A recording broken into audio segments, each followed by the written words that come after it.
Let's talk today about the concept of muscle confusion. If you were a 90s, early 2000s kid like me, you saw a lot of the P90X and how they talked about in order to progress from a strength training standpoint, fat loss, muscle gain, whatever you want to call it, you need to confuse the muscle. This is furthered through the ideas of CrossFit, where there might be different workouts for different days, but they're shuffled within a weekly schedule with different metcons and whatnot.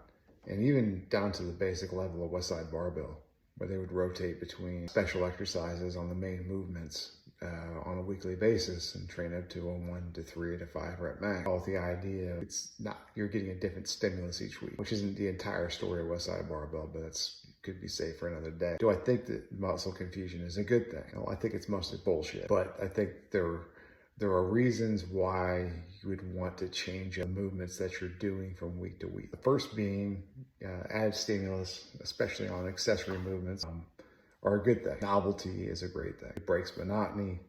It allows the trainee or to become bored with what you're doing. On the other side, you have the main movements. The main movements are things that I think should stick until you completely melt them. Generally, I'll tell people, or I'll set weights where it's somewhere in the range of a 7 out of 10 effort the first time out. Now, I usually program online 8 out of 10, but most people don't know what an 8 out of 10 is. They usually stick to a 6 or 7. But a 7, if I'm in person with you, it's going to be, all right, well, we could have made 3, possibly 4 more jumps in weight this week.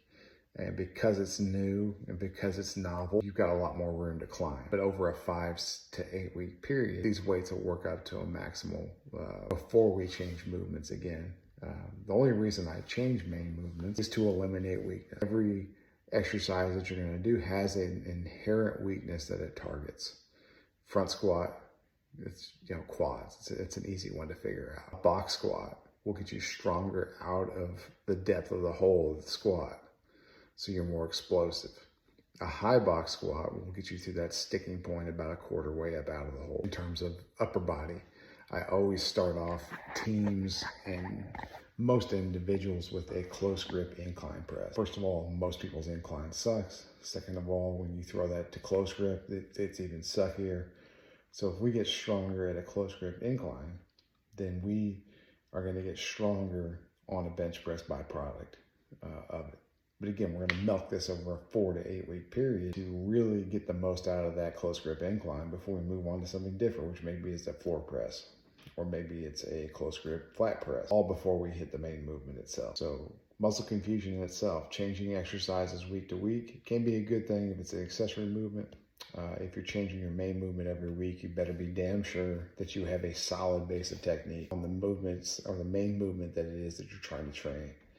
Because if you're going in there and you think you're going to max out, you're going to end up getting yourself hurt. So muscle confusion is a mixed bag. I still believe over anything else that concentrated direct training where you're focused on definite outcomes, like you should understand the goal of each training day. You should understand why you're doing what you're doing. If you don't have a rationale for what you're doing that day, then you need to reassess. So don't go in haphazardly and don't go in and say, well, my job is to crush myself today, because that's not your goal. You're training for an athletic endeavor. Your job is not to bury yourself every day. Your job is to get the stimulus, get out, and get onto your sport. Thanks for listening.